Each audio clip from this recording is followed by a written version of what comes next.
We so much want this to be Shabbos for Eve and for Reb Zalman. They've come so far to be with us to teach, and we want it not to be the opposite of draining, but we want it to be fulfilling. As you fill us, so it should come back to you. Let's read this to Reb Zalman and to Eve. Reb Zalman, Rabbeinu, Zedi Zalman, Morenu. How can we bless you? How can we really say what is in our hearts? We thank you for all you have given to each of us. We love you for what you have done for Kalal Yisrael. We honor you for what you have given to people of all faiths and to our planet.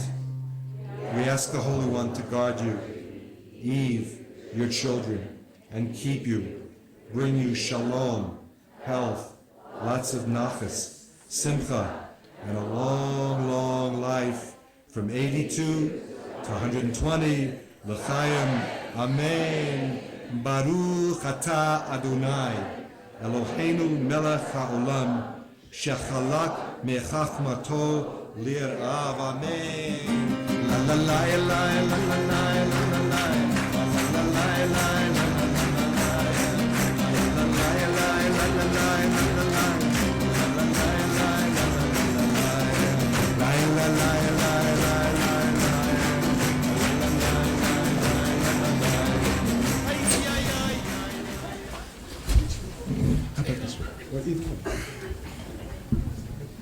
Good evening. It's good Shabbos. It's wonderful to see you all. And now that we have the help both of the angels and the Shabbos Queen, take a moment. You can close your eyes if that makes it easier. And just go back from today, back through the week, to the end of last Shabbos, when you were still eating only matzah. Going back day by day and paying attention to those things that were really jewels that you would like to keep and bring into this Shabbos. And then coming back up through the days until you come present now, here again. And many of you have had to make some real efforts to get here and come from a long way. If you find that you still have anything in your mind that is a care or a worry of the sort that doesn't help to keep with you up in the front of your mind during Shabbos, you can do what we used to do with it when you had a box for muktzeh, you know, the box that you put the things in that you don't usually use on Shabbos. It used to be just pens, car keys, money. Now it should include cell phones, PDAs, etc. And put the worries in there, close the box, let the Ribono Shel Olam take care of those worries during Shabbat so that you can relax and be released and be fully present to each other, and to yourselves, to your own neshama, and to the grace of Shabbat.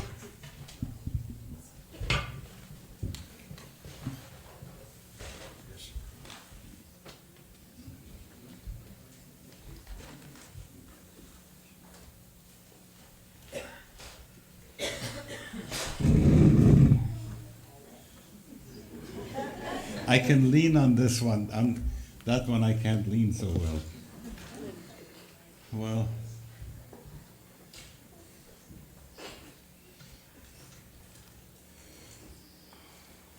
I'd like you all to get a hit of what I'm feeling for you.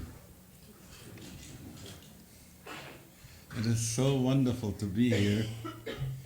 It is so wonderful to be with Jewish Renewal. And it's so wonderful to have an opportunity to share with you some of the stuff that is my concern at this point. If I were to put my concern out, it would be something like this. Will this renewal business be a one-generation phenomenon and disappear? I'm raising this question because one can see since the 70s how many kinds of religious fashions we have lived through already, into this and into that, you know. There was a time we were into this kind of a thing, time and that kind of a thing, and I don't see the next generation of the people who were into this and that having the same interest to remain in the same thing. You know what I'm saying? So the question is, what is this? What is the enterprise all about? It begins with an understanding that all things must change. It begins with an understanding that we are post-paradigm shift people. That the Judaism that was in scriptural times is no longer the same, though our roots are there. The Judaism of the rabbinic period, which the rabbis had a way of stretching all the way to Adam and saying it'll stretch all the way to the coming Mashiach, that's not our view. Because even in the rabbinic period, there have been periods of change and shift and so on. Yet it is always very important that we don't forget the roots, that we stay in continuity with them. When people create software today,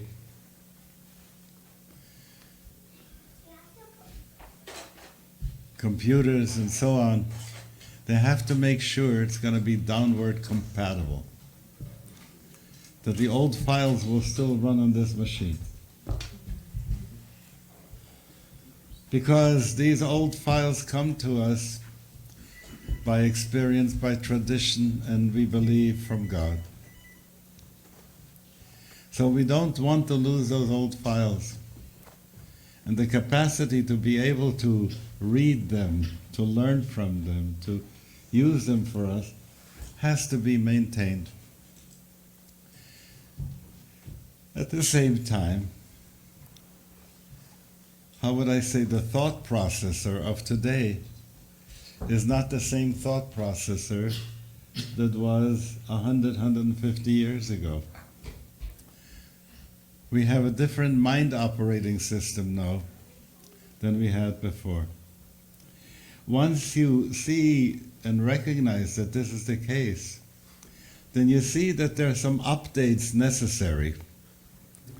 Updates that have to do with post-triumphalism.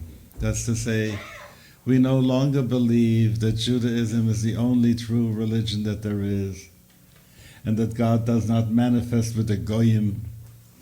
We don't believe that. We believe that God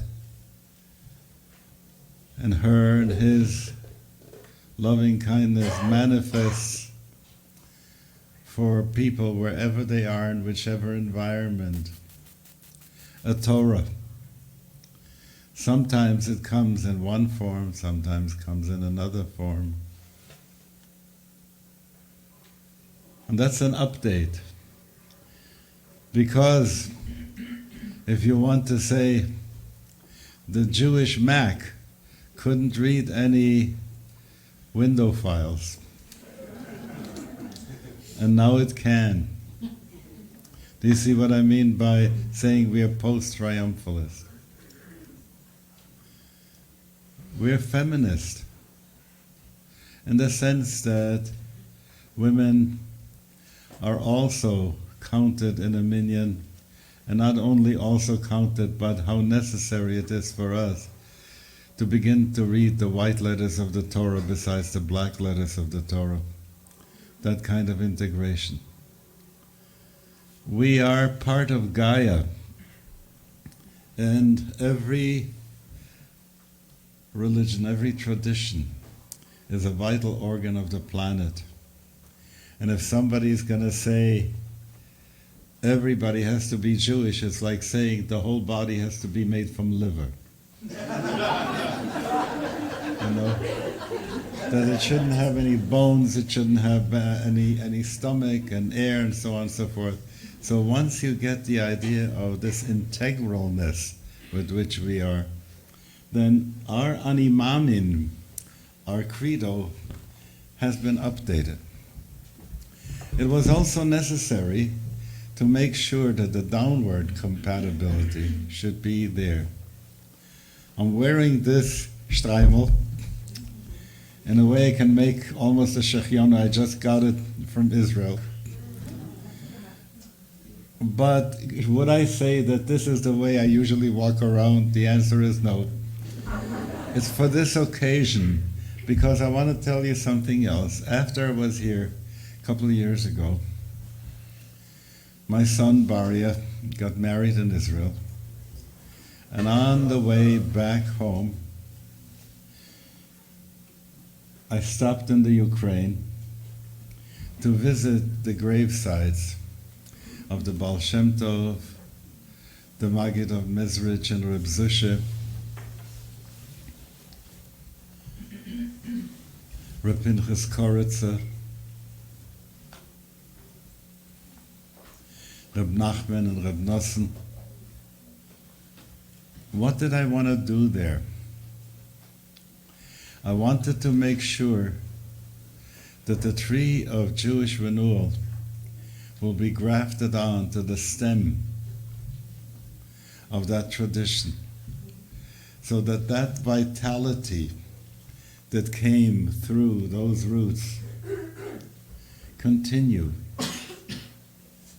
So if anybody's going to say, hey, this is just a new thing, newfangled thing, never happened before, you will be able to answer, ever since there's been a Judaism, there's been a renewal. Think of what it's like when Leviticus, we are reading it now, says, on such and such a day you bring such and such a sacrifice. Good, then there is an update. Lama li rov zivchechem yomar Adonai. Isaiah says, what need have I got of your sacrifices? Okay. In other words, it was saying, even then there was a renewal. And when the words are being said, Haskivaynu at the end of Eicha, the scroll of lamentation with Jeremiah, saying, Haskivaynu Adonai Elecha v'nashuva chadesh yameinu kekedem, renew our days as of old. In other words, give us a chance to make that new juicy beginning, so that what we need to do will feel that it is connected with you, Rabbi Shalom, that this is the way in which you want us to do it. Because what is it that we are asking? Ma ashiv ladonai kol tagmuloi olai. Well, how can I pay you back, Rabbi Shalom, for this grace? Look at that. Here we are all together, and every one of us has so many things to give thanks for, And that's what we're offering back to God. And so this is a moment, a very special moment. And I want you to be able to connect this moment to a past, where there is a Baal Shem Tov, where there are Hasidim, where the people are praying in such a way that they know that they are Nochach Pnei Hashem, they're in the presence of the living God.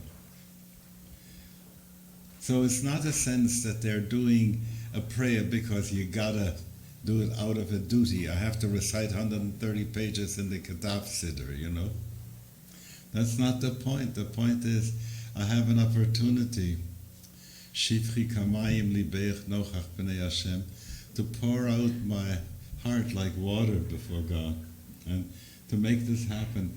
And I want to say, when you have a good prayer, a sense in which Ki ata shomea tefilat kolpe, you God, you really heard me, When we have that sense that we have really been heard, that is so that we've been seen, that we've been noticed, that the source of the universe, the source of all there is, has said, I see you, and that gives us a sense which is called in Tehillim, Beni ata, ani hayom yeladeticha. You're my child. Today I've given birth to you. And so the people who are talking about being reborn, what they're trying to say is, I hope it's true for them, I hope it's true for us, that we know we have been seen by God, we've been heard by God, we are not an oops that happened to God. We have been wanted to be here. And with that sense, that once you get that sense, that is at the depth place that's more important than any other forms it takes on. What happens to a prophet? I don't think that a prophet gets the prophecy written out, thus speaketh the Lord, in those words. Sometimes it's a vision, like Ezekiel saw the dry bones, like Jeremiah who sees an almond tree, and then from there it is almost like a kind of analysis. What is that vision? What is the symbol? What does it mean? What is the message? And so on and so forth. But all that is a reduction of what actually happened in the moment of prophecy. In the moment of prophecy, it was like a touch of soul to God and God to soul. And with it often comes a deployment. There's a job for you.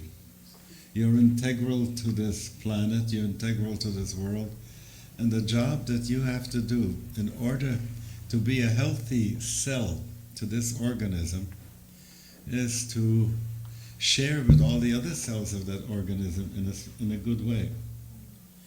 And it's your job to create maintenance of that consciousness that is on the depth. All the things that we have to say Shema Yisrael, to daven, the liturgies we have, the study of Torah that we have, all this is what comes out of that point on the inside that is indescribable. And yet we have to find meaning, and the meaning is found with that point as we stand in tension with issues that happen to us in our lives. You know what I'm saying? I have a business deal to do. It's maybe shady. I don't know. And if I can get in touch with that central place, I will know whether I may or may not do that. So that the ethic is not from a book, but it's derived from that moment. When my child asks me, what can you tell me about God? And if I start hacken a chainik by trying to talk philosophy, theology, it's not going to happen that my child will also be able to touch that space inside of them. And if they don't, then all they have is straw, words. All that they have is the shell, if you will, the klipa of things. So the issue for me then is to ask you, how do you want to integrate that?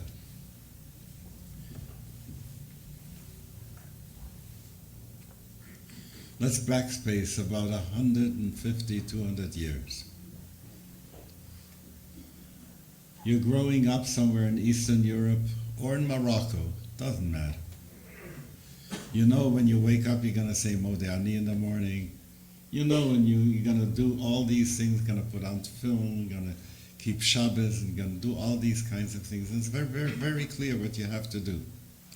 Because the day, the routine of life, was very clearly marked for you. The trouble is that I can't go back to that book and to that hourly setup that they had in the past because it doesn't fit my life today. So now I have to find a way of integrating that into my life. So if someone says, how do you attain great spirituality? And the answer is, you go for 40 days into a retreat and you repeat constantly this phrase and you watch your breath, or whatever they're going to tell you. You're going to be able to say, thank you. Have you got anything that's less expensive? You know? What it's trying to say is, if you don't have a thing that you can do for soul maintenance, sometimes in the morning, sometimes in the evening, and if you are really lucky, instead of taking a coffee break, you can take a 5-minute meditation break to do mincha, which is, you may not say it with those words, but you're going to say, God, I'm checking in. It's in the middle of the day. How am I doing with you? You know what I mean? That's the kind of thing that is required at this point so that we can bring this into the reality of our lives. This is the kind of stuff that we will want to explore more. Tomorrow afternoon we're going to learn how we are told that the world stands on 3 things: on Torah, on worship, and on deeds of kindness. Well, the question is, how can we do it with Torah? If you have Googled up anything about Torah, you will see that there are millions of sites that deal with that. You want to learn something? There are books now available that have been out of print, that weren't, that are now available as PDF files, obscure Talmudic and Kabbalistic texts. It's all available. So to be able to say, I'm using some of my logon time to study Torah and to get the information that I seek, that's just wonderful. It is available.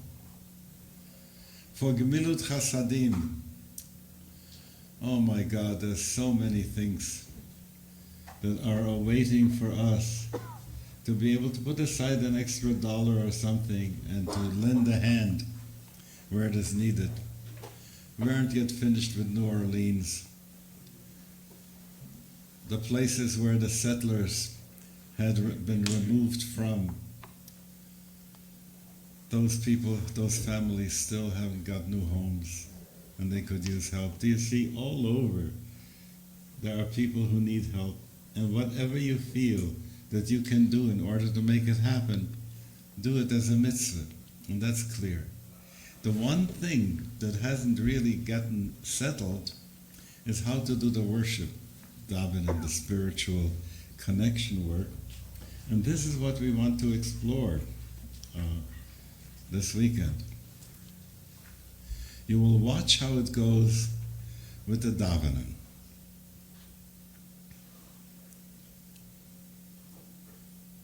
I'm going to mimic a little bit.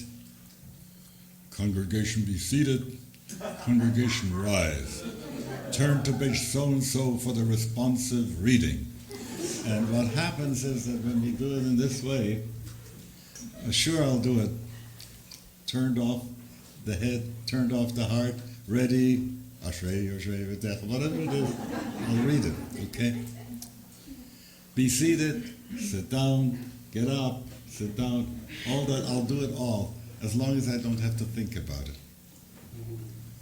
Most of the time, the translations that you find in the Siddurim don't belong to this age, don't have anything to say about the reality that underlies our reality in string theory and chaos theory, how wonderful it would be to get reminders in the siddur that we have to think with the words of Adon Olam Asher Malach B'terem Kol Yetzir Nivra. You, God, were reigning when there still was not a world. Before the great Big Bang, you were God. Could you imagine such a translation of Adon Olam? Le'et na'asa b'chefzo kol, and then v'acharei kichlot hakol, levado yimloch nora. And now, after the last black hole of this universe, God will still be God. Le'et na'asa b'chefzo kol. From the time of the Big Bang to the last black hole is God's present. So we say Adonai Melech, Adonai Malach, Adonai Yimloch Le'olam Va'ed. When you come in to the place where it talks about the angels called Ophanim, and you can look at the planets and their orbits, and it talks about the Chayot, the animals, and you can think of the signs of the zodiac that you can see, the stars that are available in our Milky Way, in our galaxy. And when it talks about seraphim, you can go out way, way out to the other galaxies that are there. Do you see what I mean? The siddur should be able to connect you with the reality map that is real, and in which you can also connect with the reality map that allows for divine awareness to transmit itself to human beings in the forms of Torah and revelation. That if I am conscious and I don't create my consciousness, the one who makes me conscious hears my prayer. Get that? How often we say, but I'm praying and God doesn't hear me. What do you mean God doesn't hear me? He provides the carrier wave for my prayer. He provides the energy. I'm logged on to God because I'm logged on. One of the great Rebbes in Jerusalem, I had the privilege of meeting, I think I told you about that at one point, the Slonim Rebbe, teaches that two are the most important things in our spiritual life: to be connected to God and to be aware of the connection. And he says, the connection to God is there because how else do we live, you know? The Creator is constantly creating us. So the connection to God is here, but we aren't aware of it. So our homework is to create awareness possibilities for that. Now look again at the mezuzah. I have one of my mezuzah has a thing from a Radio Shack. You come to the door and you press a button and it says, "Wake up as you cross this threshold."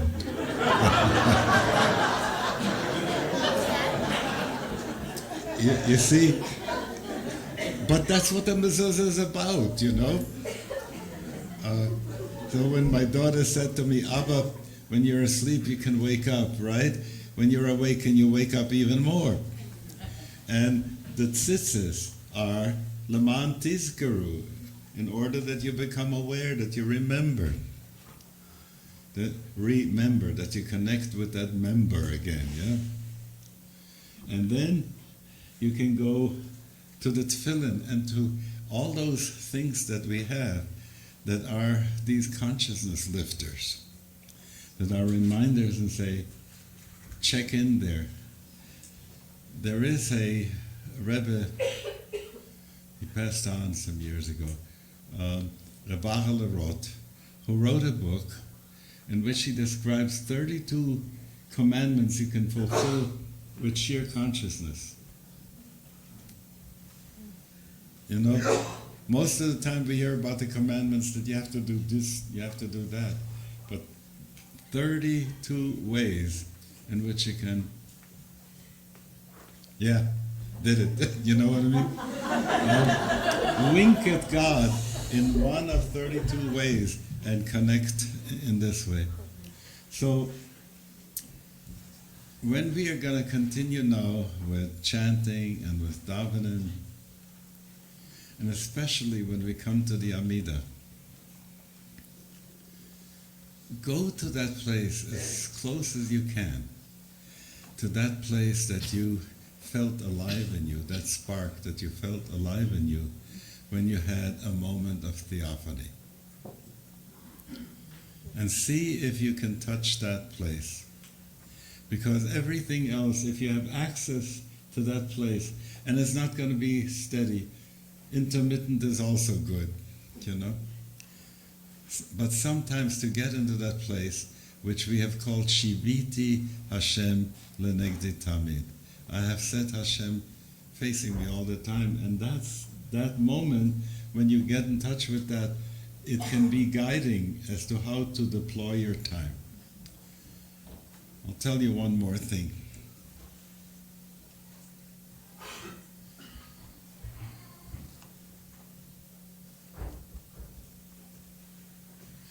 In the late 50s, existentialism was a big deal. Sartre, Camus,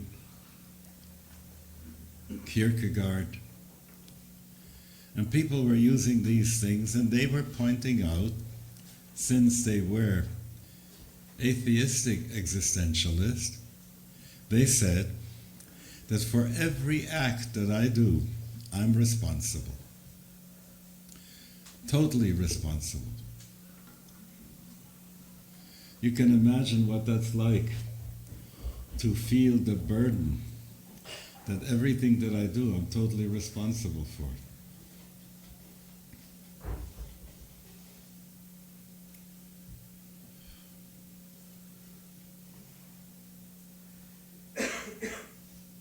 I'll let that hang for a moment because I want to tell you a story in between and then it'll fit together.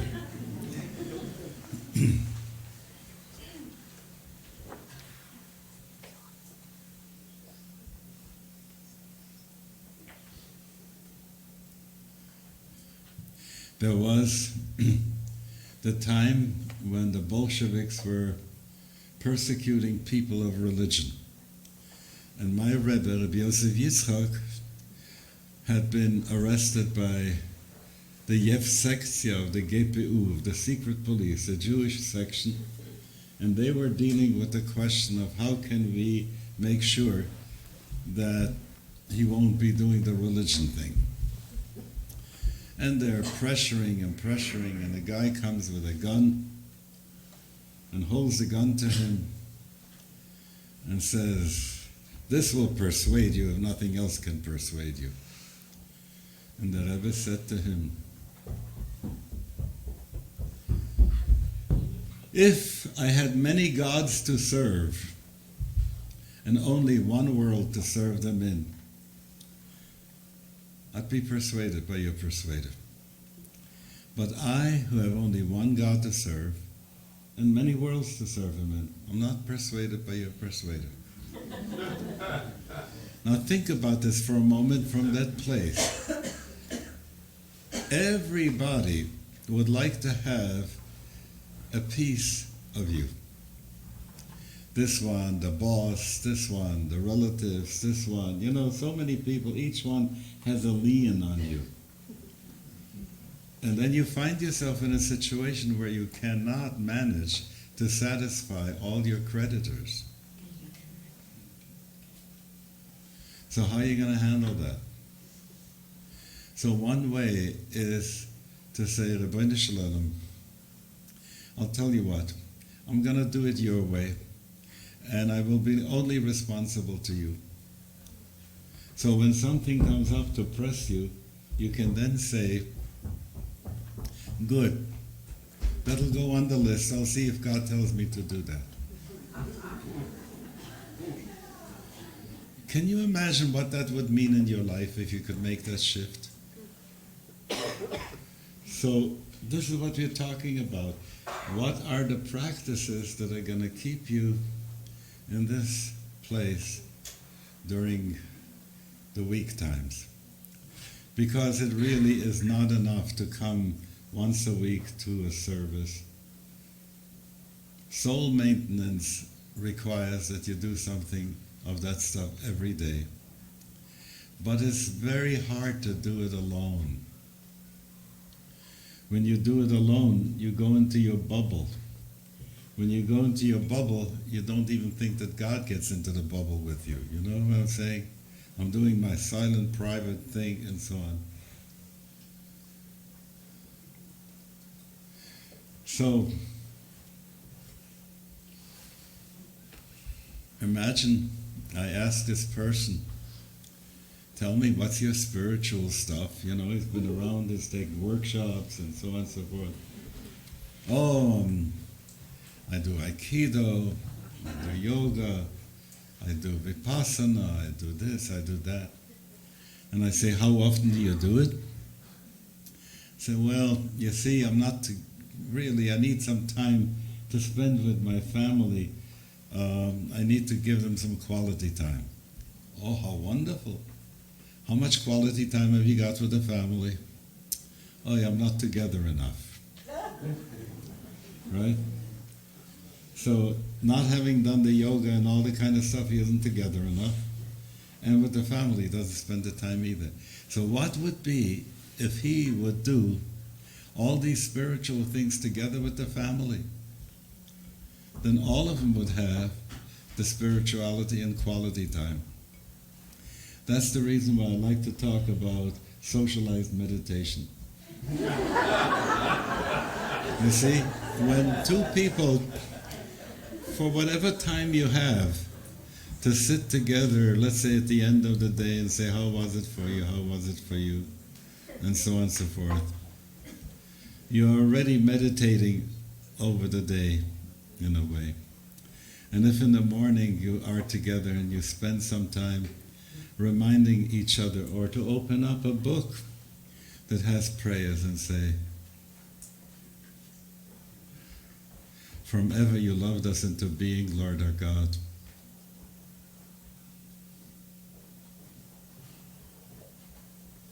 Great compassion you have shown to us.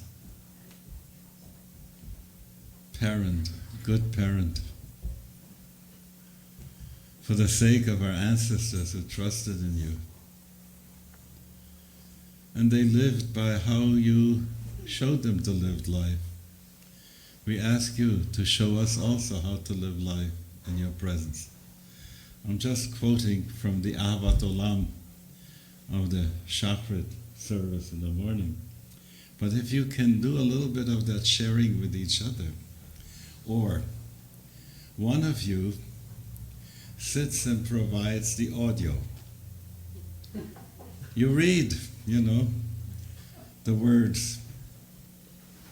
Happy are those who are at home with you, God. It's Ashka Yoshev. And the other person does the filio and the video, So as one person reads, the other person visualizes, experiences that. At the end of the paragraph, you switch. Such a simple thing to do. Could you now, in your imagination, think, how would that go over in your life? And what would it produce in your life? So I would like you to make that kind of heskem, commitment to yourself. And find ways, and over the weekend we're going to look at some more of those ways. I'm about to come in for a landing.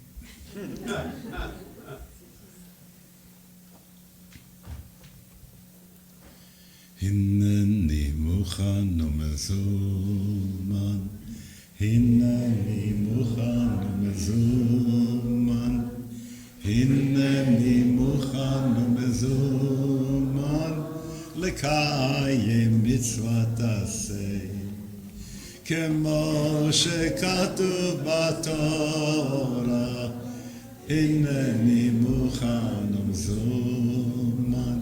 I make myself ready to fulfill your command, my God.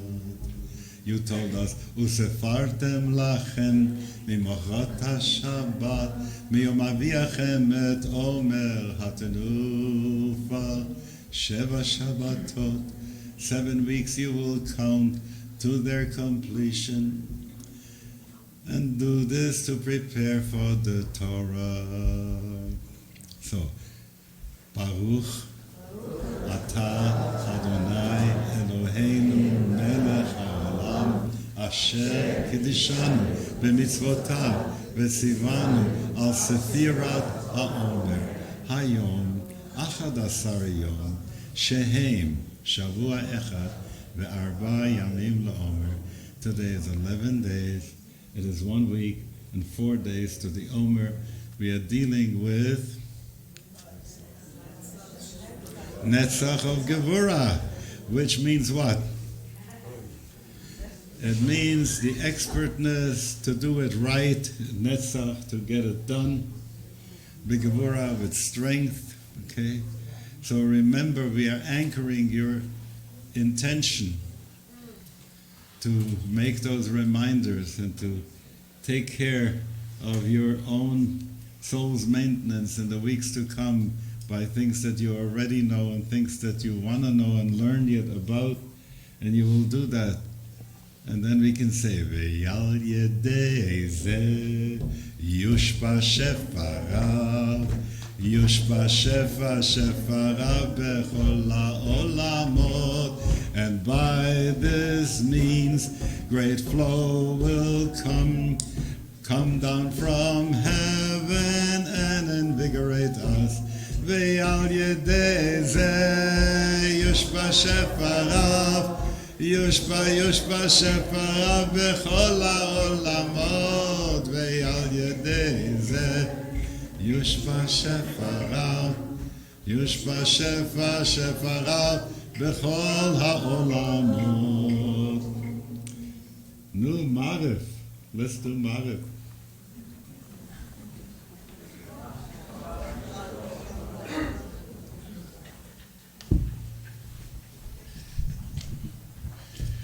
Will the congregation please rise for the prayer?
We're enjoying singing so much, but also let's connect with the source of where the music comes from and go deeper and deeper into the moment.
Credo,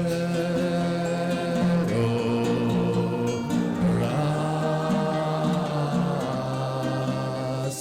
wings of peace.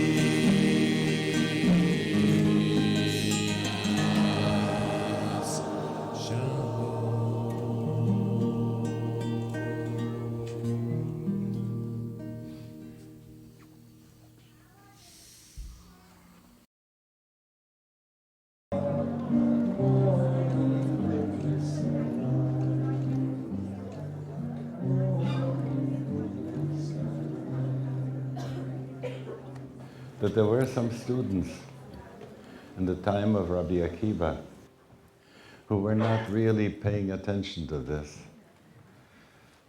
And pretty soon they went into not such a good way. And the Talmud says, why was that? Mishum shelo berchu b'Torah tchila. They didn't make a blessing before they started to study Torah. What this means is that what we're about to study together now and this afternoon, we are not taking this for granted that this is one person or even a people's ideas. But we want to say that this is being received. Some of it received a long time ago, but some of it even at this moment. And when we say, blessed are you, notein ha-Torah, the one who gives the Torah, we mean to say by this that right now, Torah comes down. In fact, if it didn't, it wouldn't help us. So, Baruch atah Adonai Eloheinu melech haolam asher kiddushanu b'mitzvotav v'tzivanu la'asok b'divrei Torah. And then we say another one, and I'll just do it in English. Dear God, whatever we're going to study, make it go down like delicious stuff for us. You know, sometimes I remember teachers that I had that I was gagging. So, v'harev na Adonai Eloheinu et divrei Toratcha b'finu v'pi od amcha beit Yisrael. And let us and our children and our children's children thank Native Americans who make us look to 7 generations, you know. May they all be able to be in touch with the source of Torah in the here and now, where they will be, and to get the guidance they need to get. And let's say, Amen.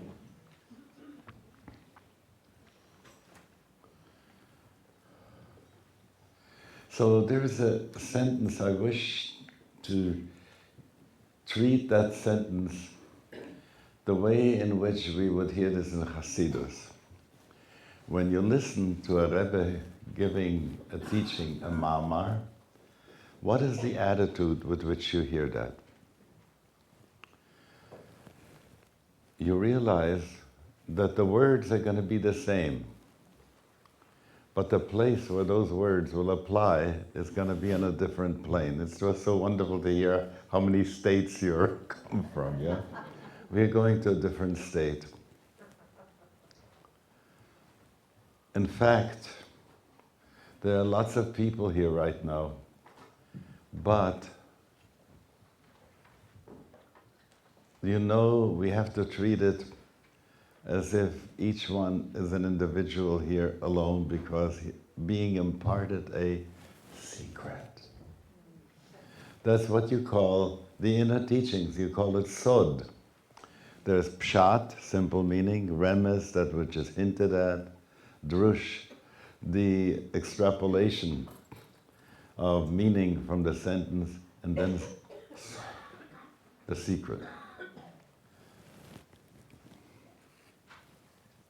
What does it mean, the secret? It means to say, what I'm about to tell you is not to be taken literally. A wonderful story about that is found in the Talmud.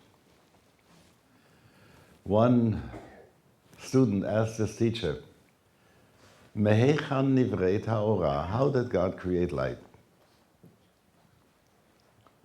And he answered, he wrapped himself in a talus, and the light shone forth. What do you have to whisper for?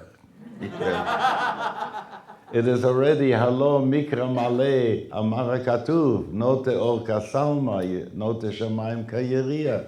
It's already written in scripture. You know, he puts down the sky like a garment and light and so on. So you didn't have to whisper. And he says, Kishem shekibalti bilechisha avani bilechisha. I received this in a whisper. I give it over in a whisper. Which meant a sense that what we are hearing is a privileged hearing. You don't entrust a secret to someone who will not know what to do with it and keep it in the right way. Where do you keep the secret? In your heart. So the teachings that go about counting the Omer, on the one hand, and I'm sorry that we don't do the very simple, the pshat of Omer. A friend of mine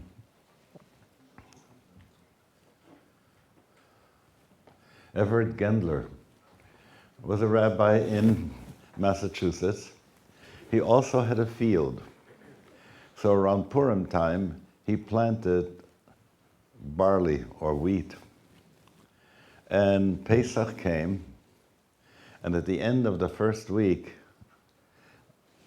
when Pesach was over and we were counting Sephira the first week, he would cut some of the stalks on the bottom and bring them to shul and tie them to a menorah.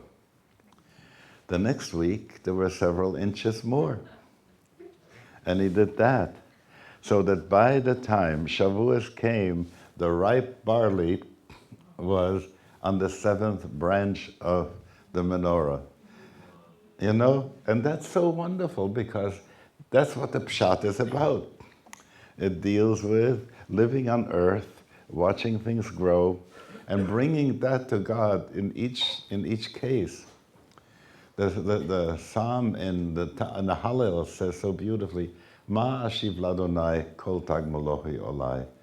How can I ever pay back to God for all the kindness He bestows on me, you know? So we are so privileged by that.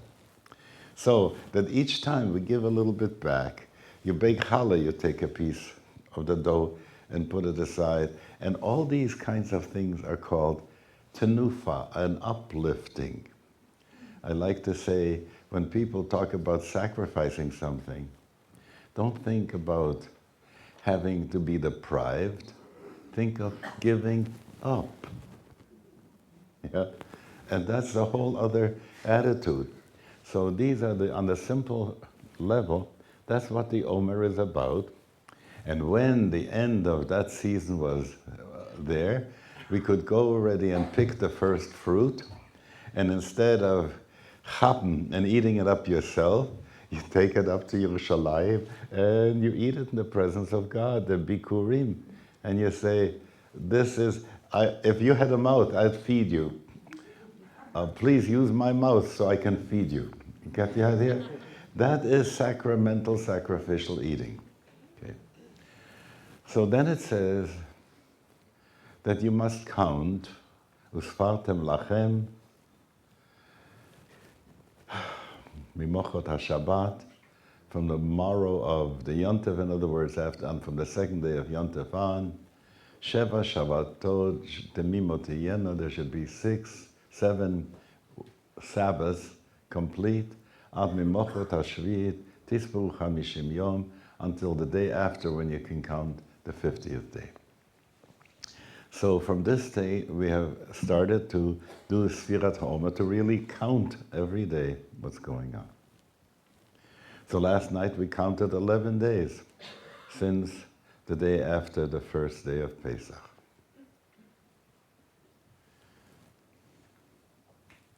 Now comes the Zohar. And the Zohar points out to us that when somebody has become defiled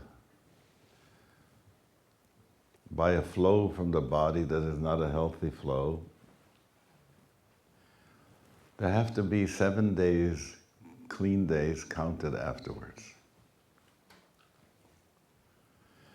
And it says, V'safra she shall count unto herself. That word, unto herself. So when it says, Usfartem lachem, and you shall count unto yourself, the Zohar says, because just the same way as a bride readies herself for the marriage, for the wedding, for the union, so are we preparing ourselves for receiving the Torah, which is also a re-wedding with God. Why? Because as it says in the Song of Songs, B'yom chatunato, b'yom simchat libo, on the day of his wedding, the day of the joy of his heart, Zu matan Torah, that was the time when God gave us the Torah. There's beautiful Yiddish songs. The Rebishter is the Mechuten, the Torah is the Kale, and Yisrael is the Chosen. They had a whole bunch of wonderful songs in which they said that God is the father-in-law. His daughter is the Torah, and we, Israel, are the groom. And so a whole thing about the preparation for the wedding that's happening at Sinai.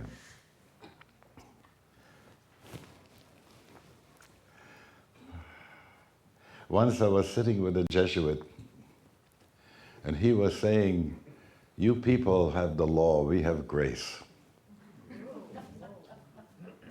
So I asked him, did you ever take a book of canon law and dance with it?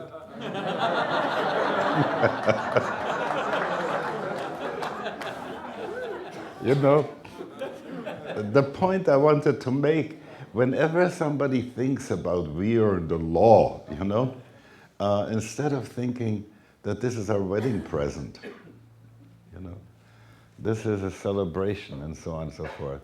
And whenever people feel that the Torah is too heavy on them, I like to tell them the story about the pigeon. On the time when God was assigning to every being what their task is, the pigeon was hopping around and coming to God and saying, you know, I like being a pigeon and all that, but it's very hard because there are cats and there are other animals that come after me, and I can't get away fast enough. So God gave it a set of wings. A week later it comes back, torn feathers and so on and so forth, and says, before I was able to hop away, you know, and get out of the way a little bit better. Now you gave me this burden and I'm schlepping those wings on my shoulders. And God said, Narel, a little fool, I gave them to you to fly, right?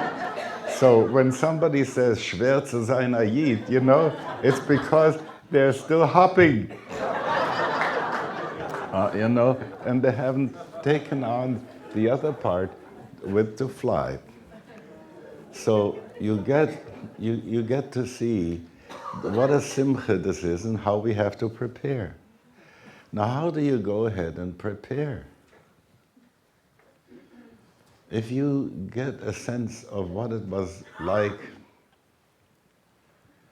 almost overnight after all the tzores we had in Egypt to get out from there and to pack your peklach and to be on the way, you know, and not to have to fight and to schlep the people who couldn't walk. You know, all that stuff, Exodus, you know, if you really get a picture of what it is. Cecil B. DeMille had to hire a lot of extras to make it look like this, but he did a good job, you know, because when I see the people who had to carry people and how they all schlepped out and so on. People who come from that setting to receive a sublime teaching. Can you imagine what it would take to prepare people to that moment. So that's the reason why we have to get each time a little bit. And then we go and see these things in sevens, you know. 7 is an amazing number. Bride goes around the groom 7 times. You wrap the tefillin around your arm 7 times. You have the shin on the left side with 4. The shin on the right side with 3 is again 7. 7s show up on Shabbos. 7 show up in so many ways. Why so 7? What's sevenness? And if I were to be a cartoonist, I would be able to indicate that very easily. Because by drawing those 7 points, 2 eyes, 2 nostrils, a mouth, and 2 ears, I already have the main expression, you know, how I slant the ears, how I slant the eyes, or whether the lips are upturned or downturned, whether the nose is like this or that.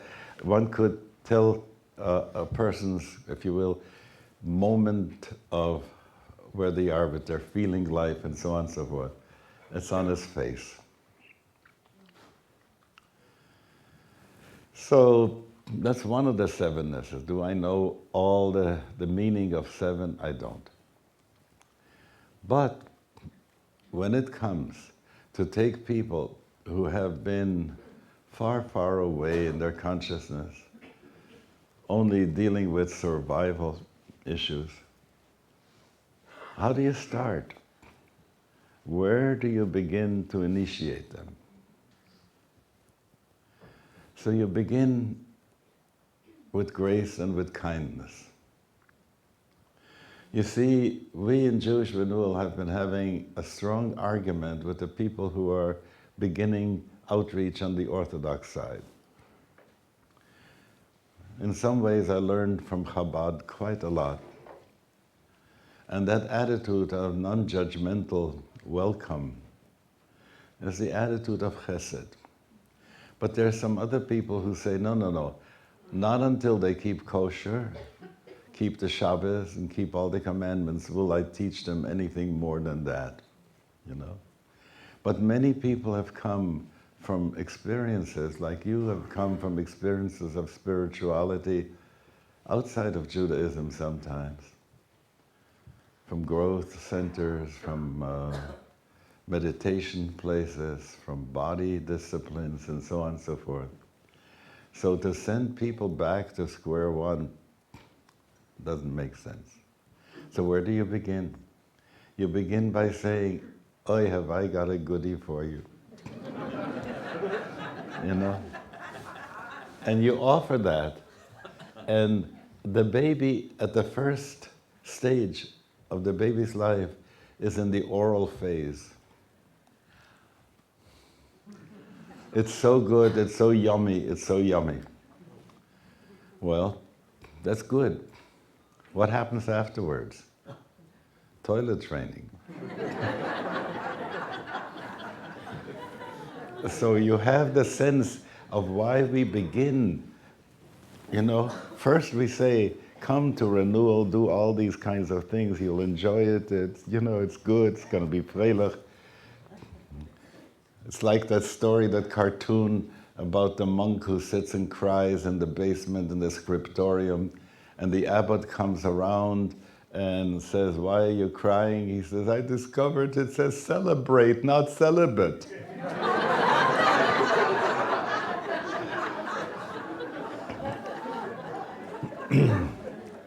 So our attitude was that we wanted to show people, yes, you can come and celebrate. And what happens in celebration, that everybody lifts up. In the moment of celebration, Simcha Poretz Geder, it takes away the limits from the mind, from the heart. It expands you, and it's wonderful. But then comes the situation that says you cannot always be a baby. So then comes the business of where do we put in some discipline. And I think that this is what this weekend is about for you in a way.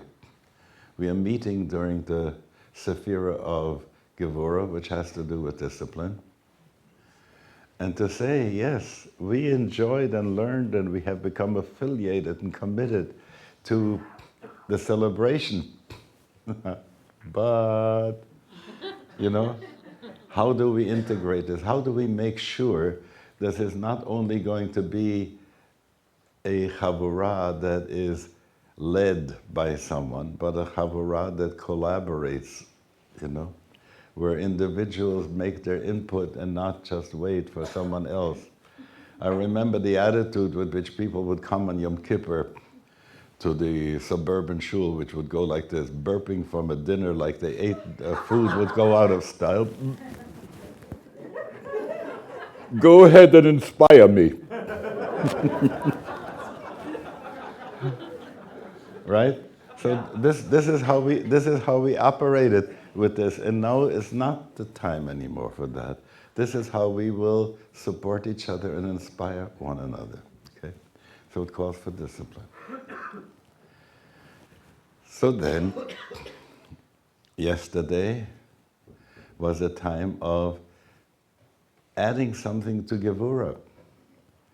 If Gevurah hasn't got balance, it becomes violence. So, compassion. So it was Tiferet of Gevurah yesterday. And today, we are dealing with Netzach of Gevurah, which means, how do you make it work? How do you make it effective? Netzach deals with effectiveness. Tomorrow, we're going to be dealing with Hod, putting elegance to that. And then we'll deal with Yesod, communication, and the way in which sexuality needs to have boundaries too. And then comes Malchut of Gevurah. And it's like the enter button for the whole week. Do you know what I mean? It's like we have gone through all these phases and done it, and how do we save it? And once it's saved, we can start on the next part, which is Tiferet. So we have all these ways in which the Zohar likes to put it, that the right arm is how we do Chesed, and the left arm is how we do Gevurah, and how the heart part, the upper part of the body is Tiferet, and pelvic region is Yesod, and Netzach is the right leg, and Hod is the left leg, and Malchus is the orifice, the mouth. Okay, so you have that description of it. What do we do on Simchas Torah? We do the 7 dances. And we want to learn how to dance in such a way that we can internalize in a body way what's Chesed, what's Gevurah. And so we do the dances. So if we have to call up in the middle of the year any of these attitudes and embody them, we can do that. So you see that this cycle of the 7s keeps going and going and going, and each time we do it as if it comes first with a smile from God, and then helping us with the discipline, and then taking us down into a place of presence and balance. Tiferet is often not well understood, because sometimes when you say Tiferet is Rachamim, that's easy. But if you say Tiferet is beauty, then you say Hod is beauty, so come on, make up your mind which one is what, But there is an aspect of Tiferet that goes like this.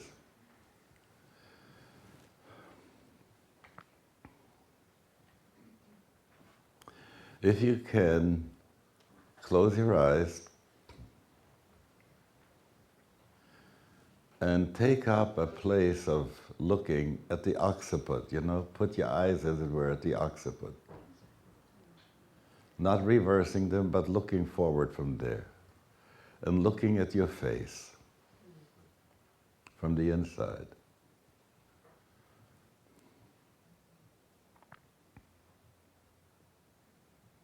Can you see how when you look at somebody that you like, what you will tell your face to do? you'll tell your face to smile, you know. So much, if you want to tell someone, bug off, you know, you then make your face go in a different way. There are times when you can withdraw from there completely, and the person who talks to you knows that you're talking to the wall.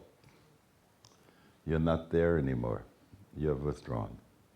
Do you get the idea how the presentation of self, how the face that we make, you can open your eyes, the face that you make is that which is Tiferet. That's how you express yourself. Now, we place that at the heart because we don't want it to be in a poker face. We want it to be representing the heart. So that's where we have Tiferet. When we have to do a job that needs doing, we get the tools together, we look at the instructions. You know, we are so far away from poetry at that time. What would be if somebody would want to tell you, you know, how to put a computer together with poetry? It would be very nice, but the machine would never get together. The language in which you want to go and talk to people is a very denotative language, very specific, and you want to achieve what you want to achieve, and that's what Netzach is all about. Practicality. Hod wants to make sure that the practicality, how would I say, when I try to explain to people the difference between Netzach and Hod, I would say Netzach is a Hummer and Hod is a Ferrari. Get that? Netzach comes on like woof, woof, woof, woof. Very effective, but also, you know, not elegant at all. Okay. So then you go to Netzach, Hod, the elegance. Yesod, the connectivity, the intimacy, the sharing. It can be in so many ways. C.S. Lewis talks about 4 loves. Somebody who says, I like you. Somebody says, I lust for you. Somebody says, I love you because you're part of my community, you know. And somebody who says, I love because love is the law of the universe. See, these are the 4 loves that he describes there. All these are in Yesod.